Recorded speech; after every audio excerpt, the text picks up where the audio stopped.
The silent stars. Admiral Sarah Chen stood at the observation deck of Lunar Station Alpha, her eyes fixed on the holographic display showing the latest astronomical data. The discovery had come 3 weeks ago, regular patterns in what should have been random stellar noise. First contact was no longer theoretical. It was imminent. Admiral. Her eye assistant's voice was calm but urgent. We've detected anomalous readings from the Kuiper belt. Multiple objects approaching at relativistic speeds. Chen's fingers danced across the holographic interface, bringing up tactical displays. The objects were decelerating, impossible to be natural phenomena. Her heart raced, but her voice remained steady. Alert all commands. Initiate Protocol Omega. Humanity had prepared for this moment for generations. After discovering the ruins of an ancient civilization on Mars in 2157, Earth's nations had united under a single banner. Prepare, but remain hidden. They built their cities underground, masked their emissions, and developed technologies in secret. The approaching vessels were massive, each one larger than anything humanity had ever constructed. Their design was organic, almost crystalline, completely alien to human engineering principles. Chen watched as they decelerated, taking up positions throughout the solar system. Incoming transmission. The AI announced. All frequencies. The message was simple, transmitted in perfect English. We are the Concordiate. Your species has been observed. You will be evaluated. Chen's blood ran cold. They hadn't discovered aliens. Aliens had discovered them. The evaluation began without warning. Concordiate ships appeared in orbit around every human settlement. Earth, Mars, the Jovian colonies. Their technology seemed to ignore conventional physics, passing through the most sophisticated human stealth systems as if they weren't there. For 3 days they watched. Human governments maintained calm, following long-established first contact protocols. Scientists gathered data. Military forces remained on high alert, but took no aggressive action. On the 4th day, the Concordiate made their judgment. Your species exhibits dangerous patterns. The transmission began. Your history of conflict, your rate of technological advancement, your potential for violence, all indicate a threat to galactic stability. Correction is required. Before anyone could respond, the Concordiate ships opened fire, but not on military targets, not on government centers.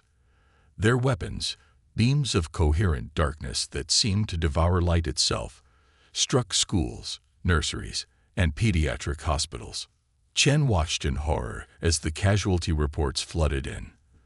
The Concordiate strategy was coldly logical. Eliminate the next generation, force humanity into a controlled decline. They had calculated that humans would surrender rather than watch their children die. They had calculated wrong. As the death toll mounted, Chen received a priority message from the United Earth Defense Council. The words on her screen made her smile grimly. Acted tyranny host fleet.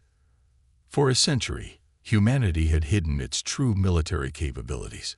The ships that aliens could see were a facade. Outdated technology, deliberately primitive designs. The real fleet lay scattered throughout the asteroid belt, powered down, waiting. Each vessel represented the pinnacle of human ingenuity, quantum computers that could predict enemy movements before they happened, weapons that could tear holes in space itself, defensive systems that bent probability around them. Send the signal, Chen ordered. All ships, Protocol Phantom. Across the solar system, humanity's hidden strength stirred to life. They had built this fleet not out of aggression, but out of the hard-learned lesson that the galaxy might not be friendly. They had hoped never to use it. The Concordiate's first warning was a series of impossibilities. Their sensors detected quantum fluctuations that shouldn't exist. Space itself seemed to ripple. Then the ghost fleet revealed itself. Human ships emerged from seemingly empty space, their stealth systems finally dropping. They were smaller than the Concordiate vessels, but far more numerous. Where alien technology was crystalline and organic, Human ships were all sharp angles and purpose-built lethality. Chen opened a channel to all human forces. Remember what they've done. Remember who we're fighting for. But remember who we are. We strike to defend, not to destroy. We fight not for vengeance, but for justice. The battle that followed would be remembered for centuries. The Concordiat's technological advantage was real, but they had never faced an enemy who had spent generations preparing specifically for this moment. Human ships fought with desperate creativity, using tactics that no alien strategist had predicted. As the first day of combat ended, the Concordiat's earlier transmission was replaced by a new one. "We may have miscalculated." Chen's response was brief. "You certainly did. Now let's discuss terms for your immediate withdrawal from human space and reparations for your actions." The war was far from over, but in those first crucial hours, humanity had proven something, not just to the Concordiat, but to themselves. They had shown that preparation and unity were not paranoia, that strength did not require constant display, and that the human spirit could face any challenge. As Chen watched the Concordiat ships begin their retreat from Earth orbit, she thought of all the lives lost, all the children who would never see this victory. "Send a message to all commands," she ordered. "The galaxy now knows we exist. Make sure they never forget who we are." Breaking point. General Marcus Santos walked through the ruins of what had once been New Singapore's largest educational center. The Concordiat's weapons had left strange scars in reality itself. Patches where light bent wrongly and sensors returned impossible readings. 3 weeks had passed since the attack, but the wounds in both space and humanity's psyche remained raw. "Status report," he commanded, his augmented eyes scanning the debris for any salvageable data cores. His second-in-command, Colonel Yuki Tanaka, materialized from the shadows. Like most military personnel now, she wore the latest quantum phase armor, allowing her to shift partially out of normal spacetime. "The deep scan is complete, sir. We've confirmed what intelligence suspected. The Concordiat wasn't just attacking our children. They were harvesting data." Santos clenched his fists. The implications were staggering. They weren't just trying to cripple our future generations. They were studying us even as they struck. The evidence had been subtle at first, microscopic probes left behind in the wake of their devastating attacks. But as humanity's best minds analyzed the pattern of destruction, a chilling picture emerged. The Concordiat had selected their targets with surgical precision, choosing educational facilities that would give them the most comprehensive view of human cognitive development. "They're afraid of how we think," Tanaka said, voicing what many had begun to suspect. "Not just our technology or our weapons, but our capacity to adapt, to innovate." Santos nodded, reaching down to pick up a child's tablet, its screen still displaying an interrupted mathematics lesson. "Have we decoded any more of their computational architecture?" Dr. Chen's team made a breakthrough yesterday. The Concordiat systems, they're purely rational. Perfect logic, no intuitive leaps. They can predict any response based on known patterns, but human creativity. She paused, allowing herself a grim smile. It terrifies them. Above them, the sky flickered with the constant movement of defense platforms. After the initial attack and humanity's revelation of the Ghost Fleet, an uneasy stalemate had emerged. The Concordiat had withdrawn to the edges of the solar system, but everyone knew they were merely regrouping, analyzing, adapting. Santos's neural implant pinged, indicating a priority message from Central Command. The data streamed directly into his consciousness. The quantum sensors had detected massive energy signatures. The Concordiat was mobilizing. "They're coming back," he announced. "But this time, we're ready." In the months leading up to first contact, humanity had activated Project Prometheus, an initiative so secret that even most military leaders hadn't known of its existence. Deep beneath the surface of Mercury, drawing power directly from the sun, quantum computers had been running simulations of every possible first contact scenario. The project had generated billions of potential strategies, But more importantly, it had created something unprecedented. An artificial intelligence that could think like both humans and aliens, bridging the gap between logic and intuition. Initiate Prometheus Protocol, Santos commanded. Across the solar system, hidden quantum transmitters activated, linking every human ship, station, and soldier into a single unified network. The AI would coordinate their responses at speeds no organic mind could match, while still preserving the human unpredictability that made them so formidable. In high orbit, Admiral Chen's Ghost Fleet began moving into new formations, patterns that would have seemed random to any observer, but were in fact carefully calculated by Prometheus to exploit gaps in Concordia tactical doctrine. All commands, Santos broadcast, his voice reaching every defender in the system.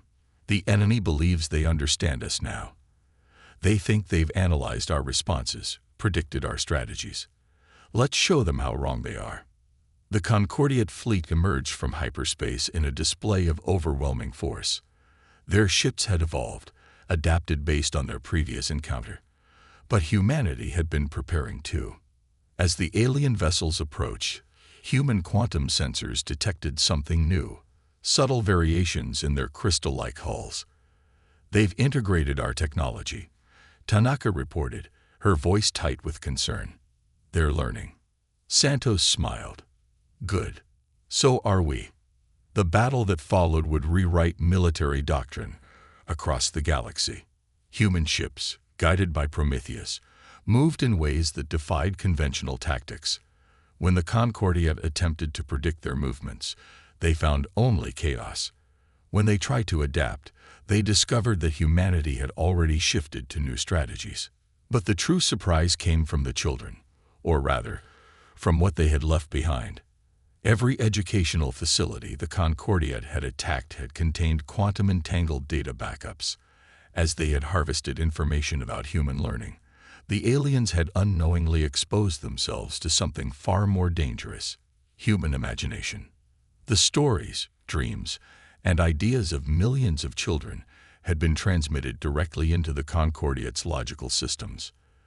Their rigid computational matrices struggled to process the pure creativity, the impossible dreams, the illogical but brilliant connections that only young minds could conceive. They wanted to understand how we think, Santos said, watching as the first Concordiate ships began to show signs of system failure. I'd say they're getting a crash course. The tide was turning, but Santos felt no triumph.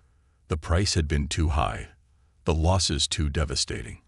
As he stood in the ruins of humanity's future, he made a silent vow.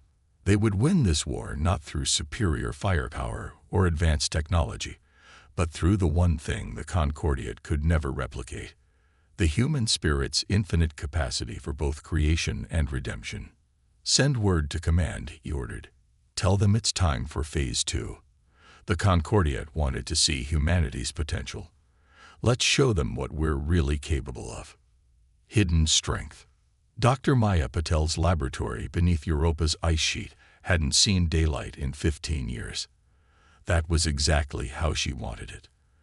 The quantum-sealed facility housed humanity's most closely guarded secret, Project Genesis. Integration complete, her AI assistant announced as the final simulations concluded.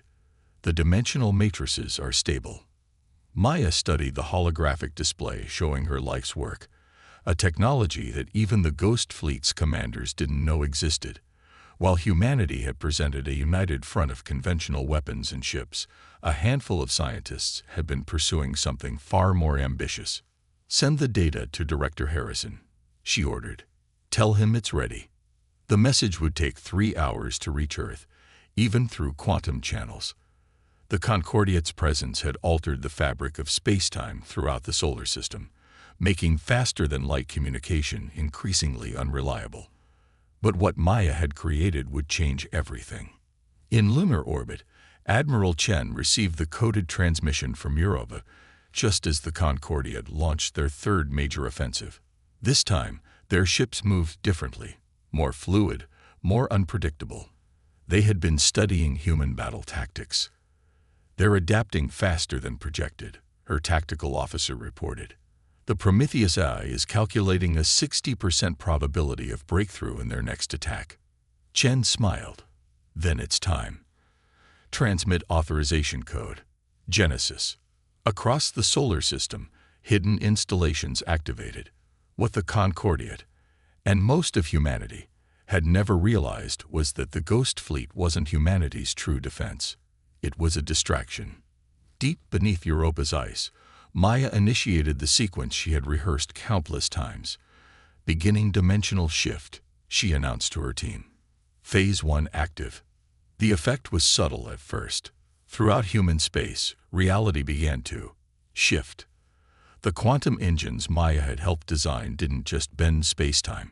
They rewrote the fundamental laws of physics within their influence. The Concordiate ships suddenly found their crystalline technology failing in impossible ways. Their weapons, which manipulated known physical constants, encountered regions where those constants simply didn't apply. Status report, Chen demanded, watching as the alien fleet struggled to maintain formation. Genesis fields are stable, came the response. Local space-time modifications holding at 97% efficiency. The Concordiate's technological advantage is being neutralized. But Maya knew this was only the beginning. Genesis wasn't just a weapon. It was humanity's answer to a question the Concordiate had never thought to ask. What if the laws of physics themselves could be rewritten? In their arrogance, the aliens had assumed their superior technology made them invincible. They never considered that humanity might simply change the rules of the game. Second wave approaching. The tactical officer announced. They're trying to compensate for the spatial distortions. Chen's response was calm. Deploy the Orpheus protocols. This was the true purpose of the children's quantum-entangled data that the Concordiate had unwittingly absorbed. Hidden within those educational records were complex mathematical patterns that, when processed by alien logic systems, created cascading quantum uncertainties. The effect was devastating.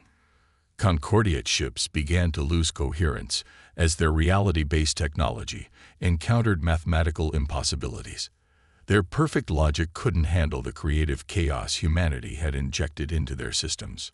Maya watched the battle unfold through Europa's sensor arrays. They never understood, she said to her team. They thought they were attacking our future when they targeted our children. Instead, they gave us the key to their destruction. But victory came with a cost.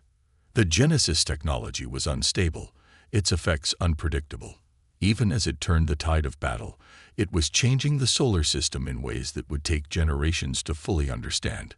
Multiple Concordiate vessels attempting emergency temporal displacement. Chen's tactical officer reported. They're trying to retreat through time itself. Not this time, Chen responded. Activate the temporal anchors. This was humanity's final revelation.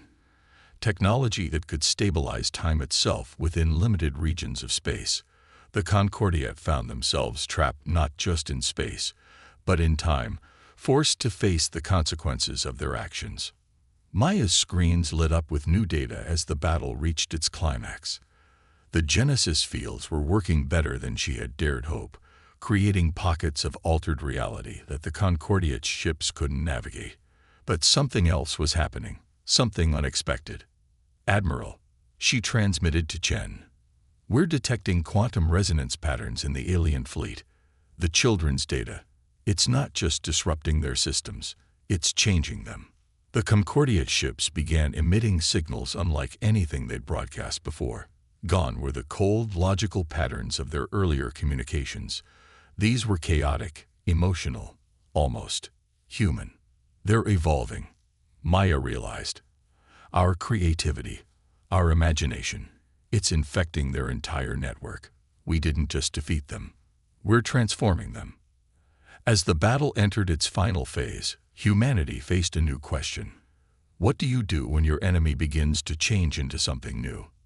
The war had started as a fight for survival, but it was becoming something far more complex, a crucible in which both species would be forever altered. Chen opened a channel to all commands. Hold positions. Let's see what they become. The Genesis fields continued their work, reshaping reality itself as humanity waited to see what would emerge from the chaos they had unleashed. The future was uncertain, but for the first time since the conflict began, it held the promise of something beyond mere survival. Maya looked at her screens one last time before initiating the final sequence. Sometimes, she mused, the greatest strength isn't in what you can destroy, but in what you can create. The counterstrike. The quantum observatory on Titan's methane shores registered something unprecedented. Dr. Elena Rodriguez watched as the readings defied everything she thought she knew about consciousness and reality. The transformation is accelerating, she reported to the Emergency Council. The Concordia ships aren't just changing, they're awakening. In the 3 days since Project Genesis had altered the fundamental laws of physics throughout the solar system, the alien fleet had undergone a metamorphosis that defied explanation. Their crystalline ships, once rigid and geometric, now pulsed with organic patterns that mimicked human brainwaves. Admiral Chen, now coordinating operations from the quantum-shielded command center beneath Olympus Mons, studied the latest tactical displays. "Show me the neural pattern comparison." The holographic display revealed an astonishing truth. The Concordia's hive mind was developing emotional centers identical to the human limbic system. The children's data, filled with dreams, fears, and impossible imaginings, had done more than corrupt their systems. It had taught them how to feel. "We're receiving a transmission," her communications officer announced. "It's different." The message that filled the command center wasn't the cold, logical proclamation they'd come to expect.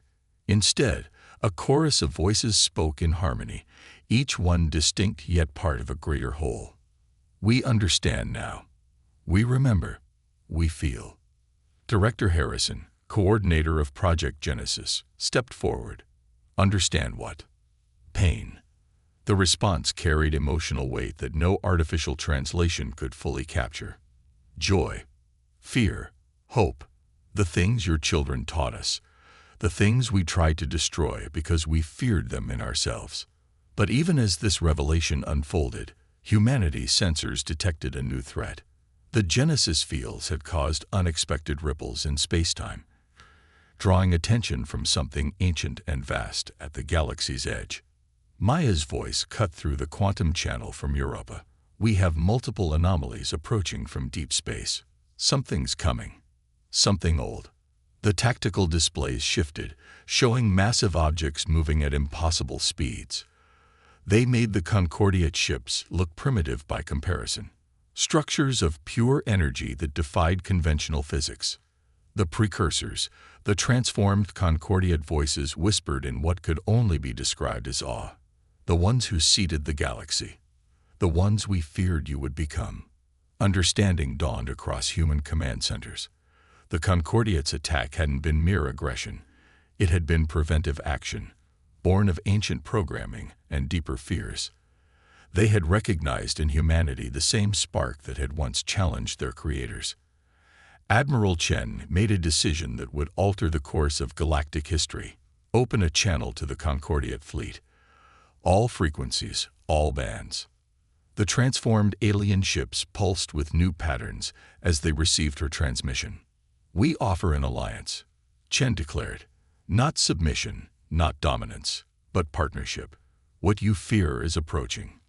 What humanity has become, what you are becoming, might be the only force capable of facing it." The response came not in words but in actions. The Concordiad ships moved, forming a defensive pattern alongside the human fleet. Their crystalline structures resonated with the Genesis fields, amplifying and stabilizing the altered physics humanity had created. Dr. Rodriguez's instruments recorded something unprecedented. A quantum entanglement between human and Concordiad consciousness, a bridge between two forms of intelligence that should never have been compatible. "They're sharing their memories," she reported, her voice filled with wonder. "Their entire history, and something more, knowledge of what's coming." Through this connection, humanity learned the truth. The precursors had created the Concordiad as servants, built to maintain order in a galaxy they had abandoned. But they had also left behind warnings, prophecies of a species that would arise to challenge their dominion. The precursors feared creativity above all else, the Concordiat shared through their new connection. They built us to be logical, predictable, controlled. But your children showed us what we could become. Maya's voice cut through the revelations. The Genesis fields are detecting massive distortions. The precursors, they're here. The vast energy structures emerged from hyperspace, their mere presence warping reality. They were beings of pure thought, who had transcended physical form eons ago. They had seeded the galaxy with life, guided evolution, and now returned to find their carefully ordered universe transformed. Admiral Chen looked at the tactical display, watching as human and Concordiat ships moved in perfect synchronization. They wanted us to remain separate, she said, afraid, predictable. Instead, we've become something new. Together. The first attack from the precursors came not as energy or matter, but as pure mathematical law, an attempt to rewrite the very code of existence. But they found something unexpected. Reality itself had been changed. The Genesis fields, combined with Concordiat technology and powered by human creativity, had created pockets of space where their absolute laws held no power. Initialize final phase, Chen commanded. All ships, all stations. Execute protocol synthesis. This was humanity's ultimate gambit, not a weapon, but a transformation. The quantum engines beneath Europa activated at full power, extending the Genesis effect throughout the solar system. The Concordiat ships, now partners rather than enemies, added their own technology to the effort. As the precursors launched their assault, they encountered not two separate species, but something unprecedented, a hybrid consciousness that combined human creativity with Concordiat logic, operating in space that obeyed new laws of physics. The battle that followed would rewrite the history of the galaxy. But its true significance lay not in the clash of technologies or the bending of physical laws, but in the proof that evolution, true evolution, couldn't be controlled or predicted. As human and Concordiat forces engaged the precursors, Dr. Rodriguez made one final entry in her log. We didn't just survive. We didn't just adapt. We became something more. And perhaps that was what they feared all along. Price of victory. Commander Diana Way stood in the ruins of what had once been the Lunar Research Academy. The Genesis fields had transformed the destruction into something hauntingly beautiful, shattered buildings that defied gravity, debris frozen in impossible crystalline patterns. A memorial to what was lost, preserved in altered physics. The precursors are pushing through Sector 7, her neural link reported. Their reality warping effects are stronger than predicted. The battle had raged for 72 hours without pause. While the combined human Concordiat fleet held the line in space, teams on every planet and moon worked to stabilize the increasingly fragile fabric of spacetime. In the Quantum Command Center, Admiral Chen and the Concordiat consciousness, designated Alpha Prime, coordinated their forces. The hybrid neural network they'd created allowed instant communication between human intuition and alien logic. They're trying to restore the original laws of physics. Alpha Prime's multitude of voices resonated through the quantum link. Our transformation offends them. They seek to correct the error. Chen watched as another wave of precursor energy structures approached. They were beautiful in their way, perfect mathematical expressions given form. But their beauty was cold, sterile, devoid of the chaos that made life worth living. Dr. Patel, Chen called through the quantum network. Status of project synthesis. Maya's response came from her lab beneath Europa's ice, where she hadn't slept in days. The merger is proceeding, but there are complications. The human minds we've linked to the Concordiat network, they're changing in ways we didn't anticipate. This was the price of victory, voluntary transformation. Thousands of humans had offered themselves as bridges between species, allowing their consciousness to merge partially with the Concordiat collective. Each connection strengthened their defense against the precursors, but at what cost to their humanity? Commander Wei felt it herself, the strange doubled awareness of being both individual and part of something vast. Her thoughts flowed through quantum channels, mixing with alien perspectives, until it became difficult to distinguish where her consciousness ended and others began. Multiple temporal incursions detected, her neural link warned. The precursors are attacking through time itself. This was their most dangerous tactic, attempting to erase the changes brought by Project Genesis by altering the timeline. But humanity had prepared for this too, at terrible cost. In temporal shields throughout the solar system, millions of children slept in quantum stasis. Their dreams, their potential futures, created anchor points that prevented temporal manipulation. The very ones the Concordiat had tried to destroy now served as humanity's temporal defense. They're targeting the shield facilities, Maya reported, her voice tense. If they break through. They won't, Chen interrupted. Initiate Protocol Omega. This was the final option, one they had hoped never to use. Every human Concordiat hybrid consciousness would fully merge, creating a collective powerful enough to challenge the precursors directly. But the process would be irreversible. Commander Wei felt the call through her neural link. The choice, remain herself, or become part of something greater. Around the solar system, thousands of others faced the same decision. Remember why we fight. Chen's voice reached them all. Not just for survival, but for the right to choose what we become. Wei closed her eyes and accepted the transformation. Her consciousness expanded, merging with others, human and Concordiat alike. Individual memories blurred. A child's first steps, a crystalline thought pattern, a sunset on Mars, the cold logic of space, until they became something new. The precursors' attack faltered as they encountered this unprecedented consciousness. Their perfect mathematical models couldn't account for an intelligence that combined human creativity with Concordiat logic and transcended both. But victory demanded sacrifice. As the hybrid consciousness grew strong enough to challenge the precursors directly, those who joined it felt their individual selves beginning to fade. They remained aware, but forever changed. Through the quantum network, Maya watched the transformation with tears in her eyes. "We're losing them," she whispered. "Everyone who joined." "No," Chen corrected, her own consciousness still individual but linked to the collective. "They're not lost. They've become something we don't yet understand." The hybrid consciousness reached out to the precursors not with weapons, but with concepts their perfect mathematical minds couldn't process. Beauty in imperfection, strength in diversity, evolution through choice rather than design. For the first time in their ancient existence, the precursors encountered something they couldn't simply correct or control. The hybrid consciousness showed them futures they had never imagined, possibilities that defied their ordered vision of the universe. As the battle reached its climax, Maya made one final discovery. The Genesis fields hadn't just changed local physics, they had begun to alter the fundamental nature of consciousness itself. The barrier between mind and reality was breaking down. "We're not just fighting for our right to exist," she realized.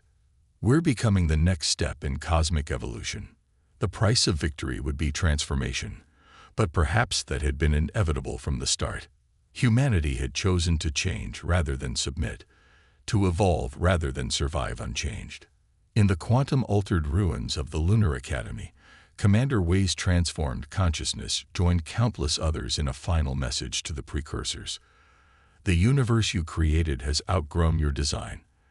Let us show you what it can become." New Dawn. A century after the Precursor War, Dr. Arya Zhang stood at the edge of what had once been Earth's atmosphere. The Genesis fields had transformed it into something that defied traditional physics, a shimmering boundary where multiple realities overlapped. Recording begins. She spoke into the quantum archive. Final observations of Project Evolution, year 100. The solar system had become unrecognizable to pure human eyes. Hybrid cities floated in quantum space, their architecture blending human creativity with Concordiat precision. Ships of consciousness rather than matter traveled between worlds that existed in multiple states simultaneously. The transformation continues to exceed our projections, she noted. The boundary between thought and reality grows thinner each year. In the hybrid collective that had once been Commander Way, countless minds shared existence while maintaining their distinct perspectives. They had become living bridges between the physical and the quantum, teaching others how to navigate this new reality. Admiral Chen, now well over a century old thanks to the physics-altering effects of Genesis, commanded from a consciousness hub near Mars. She had chosen to remain individual, the living reminder of what humanity had once been. "Show me the developmental data," she requested. The quantum displays activated, showing the progress of the new generation, children born into this transformed world. They moved through multiple realities as naturally as their ancestors had walked on solid ground. Their minds seamlessly blended individual thought with collective consciousness. The Concordiate, too, had continued to evolve. Their crystalline forms now pulse with emotional energy, their once rigid logic enhanced by human creativity. They had become teachers, helping humanity navigate the complexities of existing in multiple states of reality. "The precursors are returning," Maya's consciousness announced through the quantum network. Now more energy than matter, she had become the primary architect of humanity's continued evolution. But this time, the ancient beings came not as conquerors but as observers. Their perfect mathematical forms appeared at the edge of the solar system, studying what their creation and their feared successors had become. Admiral Chen opened a channel to all consciousness hubs. "Remember this moment. A century ago, we faced extinction. Instead, we chose transformation. We proved that evolution isn't just about survival, it's about choice." The hybrid collective that had once been Commander Way reached out to the precursors, sharing not just information but experience. The joy of existing in multiple states, the beauty of imperfect creation, the strength found in unity that preserved diversity. For the first time, the precursors encountered something they had never anticipated, a form of existence that transcended their mathematical perfection while preserving the essential spark of individual consciousness. Dr. Zhang recorded their response for the archives. "They're learning from us." The Genesis fields had spread beyond the solar system, carried by hybrid ships to distant stars. On thousands of worlds, other species were beginning their own transformations, guided by the combined wisdom of humanity and the Concordiate.